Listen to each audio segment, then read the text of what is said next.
Так, господа, начинаем наш ежедневный обзор курса доллар-рубля. Ну и, господа, с чего бы я хотел начать? Смотрите, помните мой прогноз на конец недели 81? Я вам говорил, что не будет никакого супер высокого роста. То есть, да, максимумы мы пока мы были, скажем так, нам неизвестны. Мы понимали, что есть 83, где сработали интервенции. Я вам сказал, что здесь, скорее всего, начнется какая-то коррекция. Также я говорил, что рубль слаб, что любые движения, которые, как говорится, будут против него, они однозначно будут, скорее всего, как говорится, беспрепятственно осуществляться. Но также вам говорил, что, скорее всего, диапазон будет установлен 82-82-50 по максимуму. И, возможно, 83 будет максимальные какие-то выбросы, например, на Форексе и так далее. Да? Также вам говорил, что по непосредственно протоколам, скорее всего, там не будет сильного какого-то сюрприза, то есть 0,25 базисных пунктов. И так как все-таки впереди у нас отчетный период, я вас предупреждал, что доллар, скорее всего, постепенно будет слабнуть. Ну вот, господа, в принципе, так оно и произошло. Это, сразу оговорюсь, не говорит о том, что здесь начинается прям полный какой-то разворот, да. Вот смотрите, если мы сейчас придем вот на эти графики, я вам тогда говорил, что здесь очень хорошо отрабатываются все уровни коррекции. Вот смотрите, ближайший недельный, так называемый, это и был 81, там 34, ну, короче, это 81.50. 83, 81.30, 81.50, вот так вот в этой зоне. И вот это первая коррекция. Следующая коррекция, господа, у нас будет в районе 80.50. Она там чуть пониже, 80.30, но это уже несущественно, эти копейки. 80.50. Это вот если все-таки начнется реальный разворот по диапазону. В чем я, честно говоря, пока абсолютно не уверен. Смотрите, цели у нас, помните цели, которые мы все время отрабатываем? Смотрите, цели у нас продолжают двигаться в район 82.50. То есть вероятность разворота даже технически по рублю, да, они, соответственно, я имею в виду к доллару, они, соответственно, пока еще остаются в динамике на повышение, да. Другое дело, что все-таки мы уже приблизились к той зоне потолка, про которую я вам говорил, да. Теперь смотрите по евро. Вот тут картина несколько иная. Во-первых, надо учитывать, что у европейцев сейчас выходила статистика по экономике, и она показала неплохие, скажем так, результаты. И плюс надо учитывать, что протоколы ФРС это одно, а у ЕЦБ у них, как правило, ситуация догоняющая, как я уже тоже об этом вам говорил. И в этой ситуации евро, наоборот, естественно, будет догонять ФРС. Если ФРС будет, допустим, на 0,25 поднимать, то ЕЦБ может поднять опять же на 0,50. И вот мы видим сейчас этот дисбаланс, то есть у нас получается евро крепче. И обратите внимание, сегодня вот мы их корректировались, там буквально до 90. Вот здесь у нас первая такая самая ближайшая коррекция. Вот недельная это уже более глубокая коррекция. А вот эта синенькая, да, я ее обычно называю трехчасовой, что указывает на то, что это очень быстрая коррекция, которая буквально там в течение дня. Вот мы видели, что мы до нее доходили 90 и обратно восстановились в район 90,5. Если начнется такая же более глубокая коррекция, как по доллару, то это будет в районе 89 ровно. Пока мы к этому предпосылок не видим, с большой вероятностью наоборот еще продолжим повышение вверх. Да?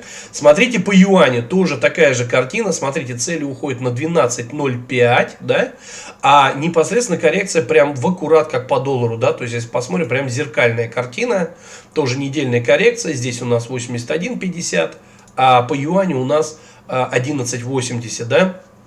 На самом деле, еще раз говорю, это пока чистой воды коррекция, никакой это еще не разворот вниз, то есть надо следить будет нам за этими уровнями, но то, что мы приближаемся постепенно все-таки к тем максимумам, которые я вам говорил, это с большой вероятностью так и может быть.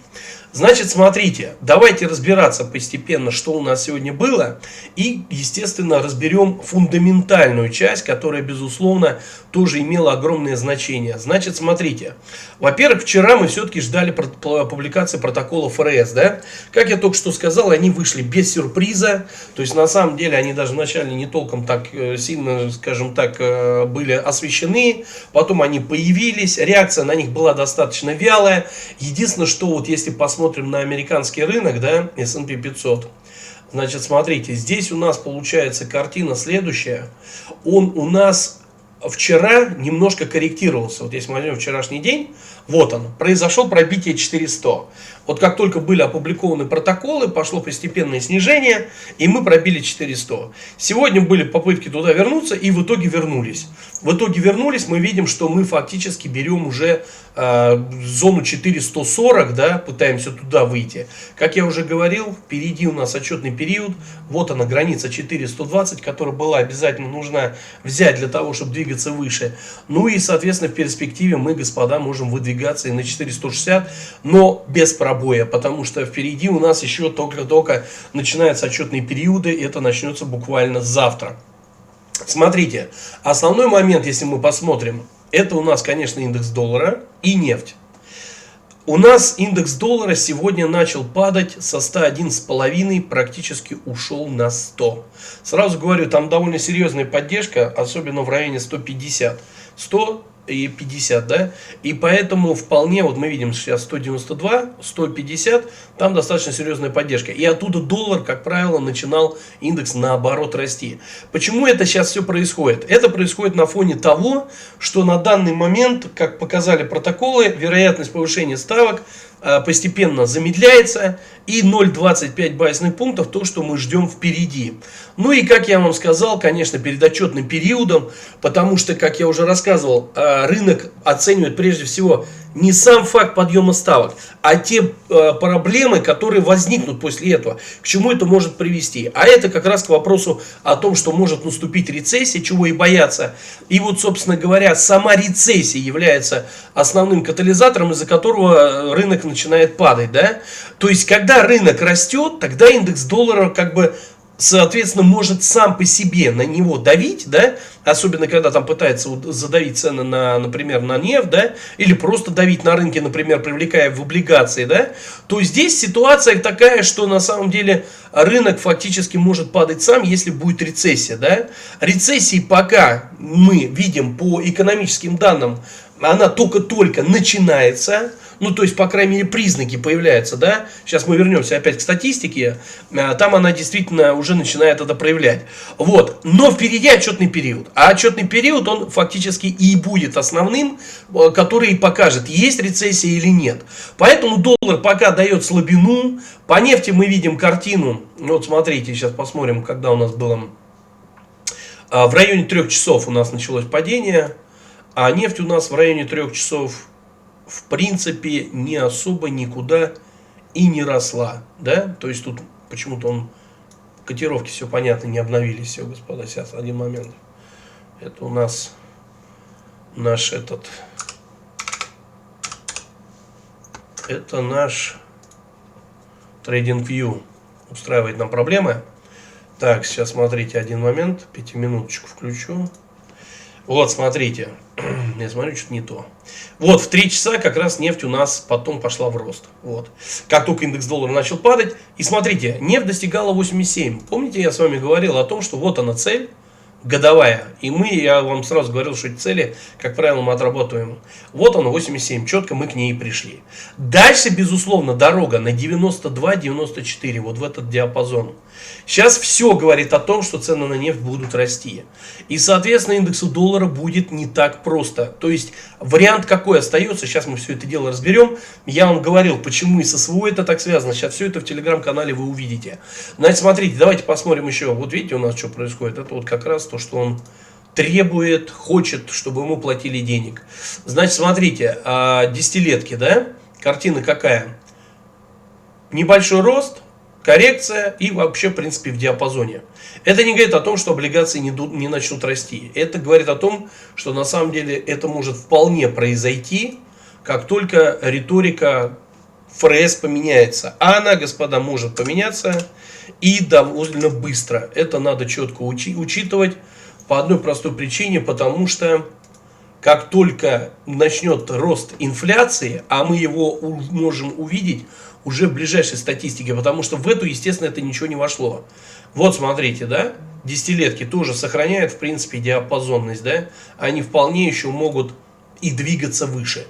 Так вот, теперь давайте разбираться окончательно. Значит, смотрите, Те данные, которые вышли по протоколам, все понятно. Они уже в сторону 0,25 отыграли. Соответственно, впереди мы ждем уже вопрос, связанный с данными по инфляции. Рынок труда у нас, по большому счету, уже тоже, поверьте мне, выйдет из фокуса внимания.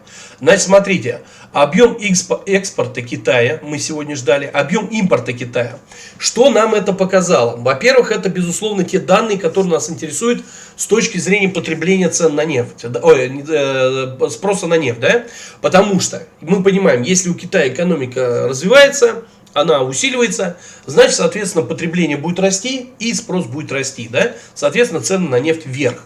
Вот смотрите, что получилось. Объем экспорта у Китая резко вырос, а объем импорта, наоборот, упал. Это говорит о том, что, конечно, внутренняя экономика Китая резко развивается, и это, безусловно, нам говорит о том, что цены на нефть в этом плане будут поддерживаться. Вот дальше смотрите, господа, дальше становится интересно. Ежемесячный отчет ОПЕК. Мы его ждали, он вышел, сейчас мы к нему придем. Значит, смотрите дальше. Базовый индекс цен производителей. Это те данные по инфляции, которые мы с вами всегда ждем, как раз для того, чтобы оценить, насколько вероятны ставки повышение или понижение и, соответственно, укрепление доллара или не укрепление доллара, да, что касается именно валют. А что касается рынков, соответственно, либо рост, либо падение, да. Дальше смотрите, так, по поводу индекса цен производителей. Они вот снизились, но еще раз говорю, смотрите, надо четко понимать, что всю статистику, которую мы смотрим сейчас за последний период времени, это та статистика, которая еще не набрала в себя статистику по высоким ценам на нефть. Пока это все по низким ценам на нефть, поэтому это все ожидаемо, а до этого мы динамику видели, там инфляция снижалась. Поэтому тут тоже без сюрпризов это было вполне ожидаемо. А вот, господа, число первичных заявок на получение пособий по безработице в последнее время демонстрирует только рост. То есть это говорит о том, что все-таки рынок труда начинает замедляться. И это к вопросу о как раз непосредственной экономике и возможной рецессии. Вот рынок труда замедляется, рабочие места сокращаются. Вот эти признаки как раз говорят о возможной рецессии. И это действительно стало проявляться. Дальше смотрим. Индекс цен производителей, также PPI, это месяц к месяцу, да? И плюс еще заседание МВФ. Вот тут ситуация следующая. Значит, смотрите, по конкретно вот этой статистике, она вся получилась положительной для ФРС. То есть непосредственно и пособие по безработице, и базовый индекс. Это все как раз говорило о том, что все-таки непосредственно инфляция замедляется, рынок труда замедляется. И то есть фактически это говорит о том, что вероятность повышения ставок снижается. Мы и увидели в принципе, да, что у нас сегодня рубль несколько укрепился, скорректировался на самом деле. В связи с тем, что, соответственно, вероятность повышения ставок понизилась, а индекс доллара тоже ослаб. Но за это время мы видели, что рубль не укреплялся, а тут он, господа, укрепился. Ну вот и теперь давайте разбираться про то, что я вам сказал про заседание ОПЕК. Да? Значит, смотрите, первый момент. Касаемо макроэкономической статистики, вчера помимо публикации протокола мартовского заседания ФРС и данных по инфляции за март, также были опубликованы данные по месячному исполнению бюджета США, господа, за март, которые показали результат в минус 378 миллиардов по сравнению с минус 268 миллиардов в предыдущем месяце и прогнозов от аналитиков в минус 302 миллиарда. Что сразу написал я в комментариях: бюджет дефицитный, станок на полную. Так и есть. То есть получается, у Америки бюджет дефицитный, жестко дефицитный, дефицит еще больше растет, а значит опять придется печатать деньги. И, как мы понимаем, это опять к вопросу нас возвращает к инфляции. Да? Соответственно, к разгону инфляции, соответственно, возможности повышения ставок, ну и, соответственно, все это поэтапная попытка укрепления доллара. Дальше смотрите, господа, вот это тоже важно. В среду в России на Санкт-Петербургской товарно-сырьевой бирже, которая организует торги физическими партиями сырой нефти на базисах Южный Балык, Ягантур-Уса и Варндайский терминал, был заключен один из договоров на продажу 10,25 тысяч тонн нефти по цене 61,55 барреля. Да? При курсе 82,06 рубля за доллар. В начале апреля Reuters сообщал, что нефть Уралс поднялась выше ценового потолка, превысив отметку в $60 за баррель. Это намного выше, чем было в отчете Минфина Российской Федерации. За март средняя цена на нефть марки Уралс тогда составила всего 47,85. То есть, понимаете, да? Сейчас уже продают за 61,55. Это вот к вопросу о том, что у нас непосредственно мы с вами тогда читали про то, что говорил и Силуанов и так далее, да, что, как говорится, курс стабилизируется за счет той выручки экспортной, которая будет поступать, ее станет больше, зарабатывать будут больше. Ну вот, собственно говоря, господа, первые признаки того, что вот это сокращение по ОПЕК начинает приносить свои плоды, да. Теперь давайте разбираться дальше. Значит, смотрите, согласно отчету Организации стран-экспортеров нефти, это вот как раз, господа, к нашему отчету ОПЕК, мировые рынки могут недополучить около 2 миллионов баррелей в день в четвертом квартале в результате сокращения, объявленных Саудовской Аравией и ее партнерами. Расчеты ОПЕК предполагают, что российские поставки сократятся в среднем на 750 тысяч баррелей в день в этом году и резко упадут в этом квартале. Это гораздо большее падение, чем сокращение на 500 тысяч баррелей в день, недавно обещанное Москвой. То есть, опять же, да, от ОПЕК мы получаем информацию, что цены на нефть будут поддержаны. Будут поддержаны. Почему это так, господа, важно, да? Потому что некоторые каналы смотрят новенькие только, да, еще не знают какие-то, все между собой взаимосвязано. А сейчас я вам расскажу, господа. Значит, смотрите, нефтяной альянс Саудовской Аравии и России потенциально может создать всевозможные проблемы для экономики США. И даже для кампании по переизбранию президента Джо Байдена. Решение ОПЕК плюс в этом месяце сократить добычу нефти во второй раз, с тех пор, как прошлым летом Байден прилетел в Саудовскую Аравию в поисках увеличения, может быть только началом. Это вот как раз, господа, про то, что я вам говорил, почему, что сейчас все, что самое главное, это все крутится вокруг нефти. Только нефть и доллар, нефть и, соответственно, борьба доллара с нефтью. Потому что раньше, соответственно, да, мы помним, что нефтяной был доллар, то есть конкретно нефть была привязана к доллару, а сейчас эта связь нарушается. И вот так как они не хотят этого, они всячески этому противодействуют, вот, собственно говоря, мы видим эту ситуацию, которая, естественно, после этого начинает отражаться везде. И на рынке, и непосредственно на курсе валют. Теперь смотрите дальше. Это означает, что инфляция, почему я вам сказал, что следим ценами за нефть, прежде всего нас интересуют только цены на нефть. Вся вот эта статистика с ними, рынками труда и так далее, все это фигня, я вам тогда сразу сказал. Смотрим только за ценами на нефть. Вот, пожалуйста, это означает, что инфляция будет выше, а риски рецессии больше, чем они были бы в противном случае. Потому что у потребителей, которые тратят больше на энергию, останется меньше денег на другие вещи. Президент России Владимир Путин, вот тут мы подходим к вопросу, почему это так важно со СВО связано, тем временем получает больший военный сундук, чтобы финансировать свое нападение на Украину. Вот и все, господа. Это к вопросу, при чем тут СВО и почему я все-таки часто об этом упоминаю. Потому что, еще раз говорю, все, что связано с ценами на нефть и, соответственно, взаимодействие с этим, с долларом, оно отражается по Америке и по Европе инфляцией, а для России, прежде всего, требуется необходимо для того, чтобы бюджет Российской Федерации наполнялся. Ну и в том числе, соответственно, шел на поддержание СВО. Тут уже, как говорится, никуда не денешься. Значит, смотрите дальше. Модель ШОК, разработанная Bloomberg Economics, да, предсказывает, что при повышении цен на нефть на каждые $5 инфляция в США будет расти на 0,2 процентных пункта. Изменение не кардинальное, но в то время, когда Федеральная резервная система пытается взять цены под контроль, что тоже не приветствуется. Понимаете, да? Про что я вам и говорил. То есть в данный момент мы как раз находимся в состоянии ожидания. Во-первых, у нас отчетный период, а во-вторых, мы ждем ту статистику, которая начнет поступать по инфляции непосредственно после уже повышения цен на нефть. Потому что до этого они еще не вошли. Дальше смотрите, господа, тоже очень важно, чтобы вы понимали. В прошлом ОПЕК плюс часто разрывалась. Она хотела высоких цен, но опасалась, что они вызовут усиление конкуренции. особенно со стороны сланцевой нефти США. Вот сейчас очень внимательно, господа. Это разногласие привело к ценовой войне между Россией и Саудовской Аравией в 2020 году, которая закончилась, когда тогдашний президент США Дональд Трамп выступил посредником в сделке. Я это очень хорошо помню. Не знаю, следили ли вы, но я это очень хорошо помню, как это происходило.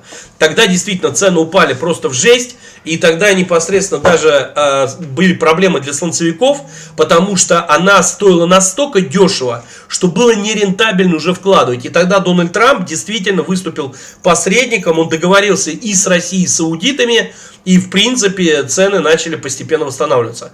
Но сейчас дилемма почти не существует. Рост заработной платы в США и инфляция увеличили стоимость добычи сланца, что привело к замедлению роста добычи. А фирмы отдают приоритету распределению прибыли между акционерами, а не инвестируя в ее расширение производства. Вот ровно то, о чем я вам, господа, рассказывал до этого неоднократно. Кто давно на канале, все это прекрасно помнит. Я вам говорил о том, что Америка, вот смотрите, я тут даже как бы пометку даю, свой комментарий, США утратили рычаги воздействия на цены на нефть, кроме доллара, DXY и рецессии. Это так и есть. То есть это говорит о чем? Для того, чтобы сейчас повлиять цены на нефть, да, тут нужен один только рычаг. Это спрос и предложение. Раньше на предложение могли повлиять американцы за счет сланцевой нефти. Они резко увеличивали свою добычу и автоматически сбивали цены на нефть. Но после той ситуации, особенно после пандемии, когда они попали в ситуацию, когда цены на нефть просто упали в ноль, а сланцевые просто контракты были безумно дорогие, и, кстати, выручали только фьючерсы за счет того, что контракты заключались надолго, то в этот момент они потеряли все, потому что в этот момент, во-первых, зеленая повестка пошла со стороны Байдена, она окончательно добила. То есть у них не было возможности вкладывать в новые месторождения, в новые скважины, потому что это все было огромный риск. Банки переставали кредитовать. И вот этот рычаг они утратили, предложение цены конкретно, чтобы сбить нефти, да, предложение на рынке нефти они уже создать не могут. И поэтому они используют только вопрос, связанный с рычагами, такими как индекс доллара и рецессия. Все, другого варианта у них не осталось. Именно поэтому мы эту картину и видим, что когда у нас цены на нефть падали ниже 78, помните, я вам говорил, что все это абсолютно была спровоцированная спецом операция. Там в телеграм-канале я выкладывал, потом вам читал также, рассказывал, да, подтверждение потом этого факта. Когда это только все происходило, я вам сразу сказал, не уйдем мы ниже 78, все равно вернемся. И было это полностью сделано прям конкретно, мало того, что фундаментально, да, там сократили добычу и так далее, это было сделано еще и финансово, да, то есть конкретно была абсолютно спланированная в начале операция вот с этим банковским кризисом, когда пробивали этот 78 уровень, и американцы планировали опустить туда 72, 74, а то может быть и пониже. И когда вот этот был возврат на 78, и когда ОПЕК молчала, все думали, что ну все, отсюда будет коррекция. То есть тупо еще шортов подключаем, они здесь уже шортили. Здесь еще шортов подключаем и обрушиваем ее еще ниже. А там начнем заполнять хранилище. И тут им четко дали понять, что не будет этого. Не будет. 78 будет восстановлен, и цены пойдут только вверх. А рычагов у них на воздействие здесь просто не осталось. Если до этого они могли как раз сланцевой нефтью это делать, и договоренности с ОПЕК был, то все, больше саудиты не под их контролем, и, соответственно, ситуация непосредственно с возможностью предложить больше нефти у них тоже не осталось. Что и требовалось доказать. И вот смотрите, господа, когда мы вернемся еще раз сюда, так, лучше вот сюда, да, значит, смотрите. Еще один момент я вам зачту, просто чтобы вы понимали, что не только надо технику смотреть, а надо понимать, как работает фундаментал. А королевству нужны только цены на уровне 50-55 долларов за баррель, чтобы финансировать свой импорт и компенсировать отток денежных переводов. Но это требует более высокой цены в 75-80 долларов, чтобы сбалансировать бюджет, и даже это не говорит всей истории. Это ровно то, о чем я вам говорил. Саудиты дали четко понять. Ниже 80 уровня они не опустятся. Ну и вот смотрите еще раз к вопросу об СВО. Тем временем в России президент Путин рассчитывает на доходы от продажи нефти. Это Bloomberg так считает. Чтобы питать свою военную машину, экономист Bloomberg Russia Economics Исаков подсчитал, что цена в $100 за баррель необходима, чтобы сбалансировать балансы Кремля. На самом деле, я вот там указал, а Российскую Федерацию устроит не только $100, даже 92 и 94 устроит. Так что вот такая, господа, ситуация. Это для того, чтобы вы все четко понимали. И еще смотрите, тоже немаловажный момент связан с курсами. Внешний долг Российской Федерации в первом квартале 2023 года уменьшился на 22,6 миллиарда или на 5,9% до 357,9 миллиарда. Сообщается в информации, размещенной на сайте ЦБ Российской Федерации. Уровень внешней задолженности Российской Федерации на 1 апреля 2023 года стал минимальным за 16 лет с 1 апреля 2007 года, когда он составлял 355,6 миллиарда. Что я также пишу в своем комментарии, еще один повод укрепления рубля, доллар к рублю. Значит, смотрите, вот какая картина у нас в итоге получается. Про что я говорил? Основа основ – это цены на нефть. Цены на нефть. От них будет зависеть и ситуация с инфляцией в США, и ситуация с СВО, и ситуация с экономикой, которая проходит в России, и, соответственно, ситуация с валютами. Это все будет абсолютно взаимосвязано. Чем выше нефть, тем вероятность уже воздействием долларом снижается. В связи с этим они даже меньше пытаются это делать. И это, господа, приводит нас к тому выводу, про что я вам и говорил. Что не будет прям такого бесконечного укрепления доллара 100, 150, 200 там. Вот эти все фантасты, которые пишут, да. Еще раз говорю, курс – это стабильность прежде всего, к которой стремятся. В данный момент любые нерыночные воздействия, вот, кстати, смотрите, сейчас надо опять еще в один фокус внимания ввести, это, господа, G7. G7 у нас новые опять санкционные пакеты, опять там пересмотр. Конечно, они уже меньше воздействуют, то есть они уже потеряли ту остроту, когда это только вводилось в самом начале. Сейчас уже так не работает, уже куча механизмов обхода и так далее. Но реакция определенная, коррекционная, ожидательная. Даже по российскому рынку сегодня было видно. Индекс РТС просел, индекс Мосбиржи подсел. Все компании приседали, там Сберы, Газпром и так далее, так далее, так далее. Но никто не упал. Просто скорректировались на ожидания, потому что надо подождать. Надо подождать, когда вот эта ситуация с G7 разрешится, вся эта информация уйдет, которая там что вводят, не вводят, какие санкции и так далее. И после этого рынок опять пойдет вверх. Поэтому, на самом деле, вот этот фактор G7, он тоже оказывает определенный негатив. Но видим, что рубль вот в данный момент, да, взял и просто укрепился. Центробанк ли здесь работал, еще что-то здесь было, пока неизвестно. Но факт в том, что вот этот диапазон, как я и сказал, 82, 81,5, он как бы все, вот, и, можно сказать, на этом и останавливается, да. Я думаю, что, возможно, вот эти вот спекуляции, и где, собственно, Центробанк сразу вышел с интервенциями, закладывали, что, возможно, протоколы будут более высокие, более жесткие, и, возможно, более ставку будут ждать более высокой, поэтому, как бы, доллар будет на укрепление. Ну, как видим, все четко, да. Я вам сразу сказал, что критичного никакого состояния ЦБ в этом не видит. Мы видим, данные по инфляции снижаются. Индекс цен потребителей, кстати, российский, он же тоже вышел, да? Он показал снижение. Поэтому, соответственно, тут все как бы абсолютно логично. Вы должны четко понимать, курс работает по той рыночной конъюнктуре, которая непосредственно присутствует на рынке и в экономике здесь и сейчас. И это надо четко понимать, поэтому называется плавающий. Ну и давайте теперь разберемся, что у нас ждет, соответственно, на завтра, да? Значит, смотрите, а вот завтра будет очень важный день, господа. Объясню почему.